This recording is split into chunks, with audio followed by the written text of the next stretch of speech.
Welcome on this beautiful day. We are so grateful to be together. Yes, we're so excited to be interviewing somebody we love very much today. And I'm so excited to be sitting next to someone I love so very much. Thanks, honey. But this is our grandson, Scott. Yes, and as you get on today and listen, we would love to see where you are listening from. So put that in the comments. And if you have questions for Scott, please let us know and we will proceed and introduce this wonderful grandson of ours. And he is on his way to go skiing. And so we are so grateful that he made some time for us today. Oh, So we you are can just ask him grateful. anything because Scott is absolutely brilliant. So Yes. anything you want to know about anything, right? But we'll get That's back to the questions true. after we're done. Yes. Yeah. So this is Scott Taylor Anderson. He is named for his grandfather. And that has Both been grandfathers. an honor. Both Taylor. grandfathers, Scott That's and right. Taylor. That is so true. He grew up in Carrollton, Georgia, with his 6 siblings, and they loved it there. They were there like 17 years, I think, of your life, right? Yeah, And most of it. yeah. So all that fun stuff, highest scoring person on his football team because he's the kicker and he was really good at it.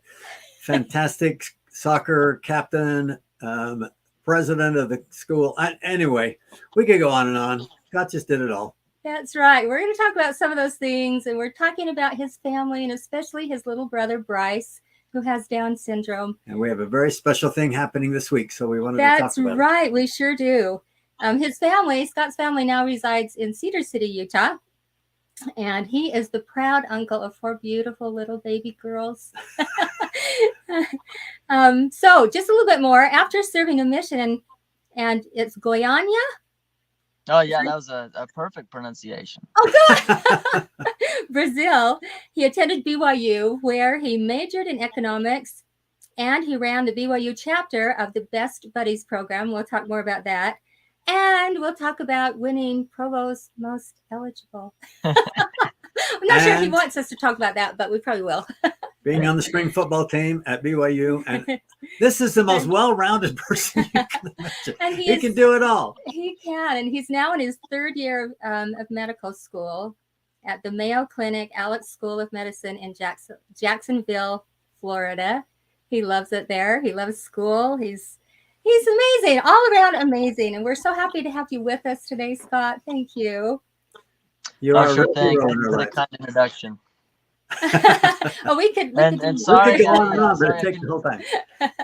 I'm sorry I couldn't join the meeting in more formal circumstances where we're having a family ski day, and so this is what I'm looking like. But glad I could join.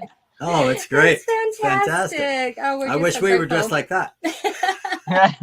That'd be a lot more fun. There is something nice about a ski bib; just makes you happy inside knowing you're about to ski. That's Yeah, right. that's right. So, So, Scott, this experience you had, I mean, you've been so busy and so focused, and were a fantastically successful student and preparing for this wonderful career. And now at Mayo Clinic, the top medical school. But while you were in school, you took time for the Best Buddies program. We're the president of your chapter. What was that decision like to be so focused on service and all of that while you're also so busy. focused on your amazing, successful career? Well, it's interesting. I never would have guessed that being involved with the special needs community is something that I would have done. My high school growing up was at the center of our county, and the county school system pulled all the special needs kids to my school so they could have a central location and have all their special education at one high school. And so I saw a lot of the kids with special needs, with Down syndrome or some other disability. I saw them frequently, but I always just felt kind of weird around them. I had really no point of reference for someone with special needs.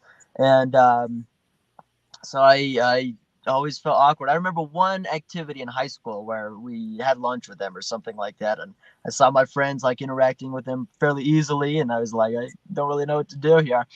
And then my senior year is when we found out that Bryce was on his way and that he would have Down syndrome. And that really absolutely changed the way I thought about people with special needs. All of a sudden, my brother would be someone who maybe people would feel uncomfortable around, or even avoid a little bit because they didn't know how to interact with him. And so I thought, um, being involved with the special needs community is something that I want to do the rest of my life. I want to help those people feel included, and help them feel like they have friends, because often they may not feel that way. And so that was my reason for joining Best Buddies. As soon as I got to BYU, I knew I wanted to be involved with the community of people with disabilities in some way, and I found out about Best Buddies and joined immediately. And that was one of my favorite parts of college. BYU has a pretty well-established Best Buddies chapter. It started back in the 90s, and they're one of the biggest ones in the nation. When I was there, I was a member for 1 year, and then I was the president for 2 years. We had over 300 members every year, and about 100 of them were individuals from the community with intellectual or developmental disabilities, and we would pair the college students in one-on-one friendships with the members from the community with disabilities, and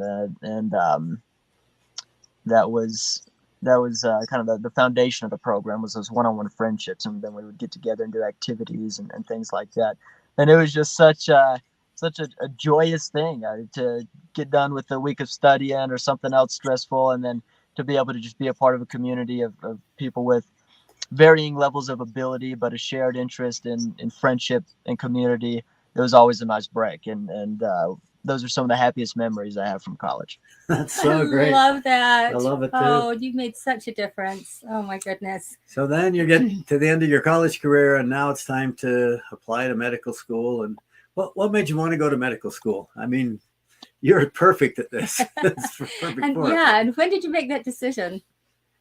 Oh, I kind of made it twice. Once, the first time wasn't legit. I kind of had the wrong reasons in mind. And then the second time when I recommitted to it, then I had the right reasons. My senior year of high school, I had always thought I was going to go into chemistry or chemical engineering. And then one day, I'll make a long story short, I just thought, hey, being a doctor actually would be pretty cool. It's pretty respectable, a well-paying job, that sort of thing. I thought, oh, I'll do medicine. Why not? I feel like it matched my interest in chemistry a little bit. I don't know. Then I went to my mission in Brazil, and while I was out there, I managed the mission finances for a little while and thought, I kind of like this. Let me do international business instead. And so I decided not to do medicine. And as I was arranging my classes at BYU for when I returned, I chose a finance major and was getting ready to do all of that. But as I came home, I had a series of small, but to me pretty clear spiritual experiences that pointed me toward medicine. And I felt like after all of those experiences, I knew with perfect knowledge is how I felt at the time, that medicine was the path God had chosen for me for my career. And it was unique because, one, not everybody gets such a clear spiritual answer about what to do for their career, but also I never even asked. It was like he just gave me the answer. I never asked, what should I do for my job or anything like that. The spiritual experiences were just given to me. And pretty clearly I thought, okay, this is what I need to do. One of those experiences was my final interview with my mission president. He gave me an example of putting together a plan for your life and doing 99% of the work to make that plan happen. And then that last 1% is the percent that the Lord throws in. And maybe it totally changes your path, but the 99% effort you already put in prepares you for what he really needs you to do. And the example he gave me was putting 99% into becoming an accountant. And the Lord says with that 1%, hey, you need to go into medicine instead.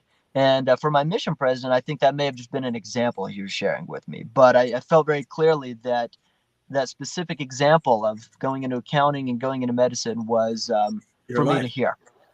Yeah, I felt like that was exactly what I needed to hear. And that kicked off that series of spiritual experiences that confirmed for me my career path. Anyway, so that's the reason that is the primary reason I'm in medicine, and that's not something that's easy to describe on something like a medical school application. But there's a number of other reasons that I'm doing medicine, to help people, of course. To that's kind of the most basic reason to do it, and a very good reason. But also, it's a field of lifelong learning, and a place where that learning is directly applied. You learn something, you see it in the hospital the next day, you help someone in pain feel better, and inform them about what's going on with their condition. And it's a rewarding field. And anyway, so those are some of the reasons I chose so it, and great. I couldn't be happier. So why Mayo? I mean, Mayo Clinic is a unique place to be, and unique experience, even a unique type of training, but it seems to fit you perfectly. Do you want to say anything about that? Mayo Clinic is a great place. I'm very happy to be there. I interviewed there, and I interviewed at the Florida campus, and I just felt like this place is a little different. People are really nice here. It was almost uplifting in a sense, just the culture, and how supportive they were of students. Talking to the current students on interview day about what they thought about Mayo Clinic and how they liked it there, and I thought this is the type of place I want to be. And of course, it's also very highly regarded within the medical field as a very good medical school and place to train. And so that, together with that friendly and supportive culture, made me think this is where I want to be. And I didn't get in at first. I got waitlisted, but thankfully I was offered a spot off the wait list, and took it instantly, and haven't looked back since. It's been an excellent place to be. And what do you love about it? Tell us just a little bit about what it's like where you are. Yeah, the opportunity there is really great. I did the Florida option, so I did 2 years in Arizona. They have a full medical school campus there, and then they bring a couple students down, 6 from Arizona and 6 from the Minnesota campus, down to Florida for their 3rd and 4th year rotations. So there's only 12 people in my class, and we have the top hospital in Florida all to ourselves. And so it's the opportunity is just endless, and a lot of people, a lot of the doctors, a lot of the residents will get to know you, who you are, what your interests are, and can give you advice and things like that. And that type of faculty to student ratio is just almost unheard of anywhere within medicine. Totally. So the opportunity is great, and you have a lot of people who are really leaders in their field and stuff like that to work with. And so those are some of the things I like about it. Also, specifically, the Florida campus is like 5 minutes from the beach, so that's pretty hard to complain about as well. That's so awesome. And so here you are doing all of these things, and you don't get to see your family as much as you would like, but when you get home, you get to spend time with your little brother, Bryce. Do you want to just tell us about him? He is so funny. He's great. He's 8 years old now. And what's nice is that because we have Bryce, nobody has to argue who the favorite child or the favorite sibling is. We all know it's him. And he's such a character. He's very moody. Sometimes he's in a mood where he doesn't want to talk to anybody or do anything. But very often as well, he is so loving and just wants to give everybody a hug. And he is really fun to be around. And it's amazing to see really how smart he is. Down syndrome for him is it's surprising how he isn't really as limited by that as you might think. He can read. He has read a whole Dr. Seuss book by himself, Green Eggs and Ham, and he was very proud of himself when he did that. We got it on camera, him celebrating finishing that book, and he's just a joy to be around. And everybody who knows him, I think, feels the same way. They do. Oh, we love that little boy so Talk about much. wanting to hug everybody. It's everybody all at once, right? It's everybody around. Everybody that's there. Just this morning during breakfast, he said he just stood up on his chair at the kitchen table, and I forget what he said. I don't think he said the word hug, but he opened his arms up and just wanted everybody to come around and do a big group hug right then and there. And so always. Oh, he's amazing. So sweet. So full of energy. And your relationship with him has been a priceless gift to him also. Yeah, I love how you always buy matching clothes for you and your little brother. Yeah, I've done that a few times, and or maybe just once, and we found some matching clothes elsewhere. But yeah, that's a fun thing to do. It really is. Yes, he loves you so much. It's just fun to watch that relationship. So we kind of titled this "What Lessons You've Learned from Bryce." I don't know if you want to say much about that. I mean, there's so much. This kid he celebrates Teaching. joy. Yeah, Like he's teaching crazy. everyone every day. Yeah. Yeah. I it's a great question, one I've been thinking a lot about, and I think I don't know if I want to say the biggest lesson. Hard to compare which ones are bigger or not. I've learned a lot, but one of the lessons I've learned is my understanding of what a human being is has really expanded. It's easy just to kind of stick with what you know. Like in high school, I felt uncomfortable around the kids with special needs at the school, and because they were a little bit foreign to me. And having Bryce in the family made me realize, hey, these are real people. These are very real people who have Down syndrome or autism or other disabilities, and it just expanded my view that okay, there are people who have different abilities than I do, might look a little different than I do, and they're every bit as real and unique as an individual as I am. And so he's really just kind of expanded my mind to be more inclusive of all people, regardless of what our background is or what our abilities are. And this is something that I was able to pick out, or a lesson I was able to learn from my time in Best Buddies, is that um, even though people can be so different in terms of where they come from or things like that, but also their physical and mental abilities, even though we can be so different, when we get together as different people, what is common among us really shines. And what's common among us is our human experience. We're living, we're feeling emotions, we're meeting people, we care about things, we care about people, and that's kind of the secular part of it. But in the spiritual context, one thing we all share, despite our differences, is we're all children of God. And when people who are different get together and kind of rejoice, I think is a good word to use, in what we share as part of our identity.